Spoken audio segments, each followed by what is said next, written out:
Friends motor insurance சார்பாக பல விழிப்புணர்வு தகவல்களை நம்ம மக்களுக்கு கொடுத்து கொண்டே வருகிறோம். அதுல சார் இன்னைக்கு என்ன விஷயம் நம்ம பார்க்குறோம், நம்ம கஸ்டமர் ஒருத்தவங்க வந்து பாலிசி போட்டாங்க.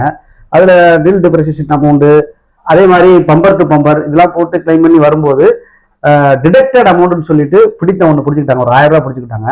அது என்ன sir detected amount? Deductible amount அப்படிங்கிறது பாத்தீங்கன்னா, நீங்க கிளைமுக்கு போகும்போது உங்களுக்கு வந்து கட்டாயமாக இவ்வளவு தொகை பிடித்தம் செய்யப்படும் அப்படின்னு சொல்லிட்டு உங்களுக்கு பாலிசி போடும்போது ஒவ்வொரு கம்பெனியும் பாலிசி வச்சிருப்பாங்க.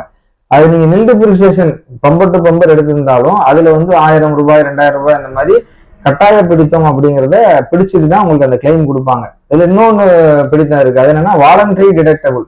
இந்த மாதிரி நான் வந்து எனக்கு கட்டாயமா நீங்க இவ்வளவு எடுத்துக்கங்கன்னு சொல்லி நம்மளே அவங்களை அனுமதிக்கிறது.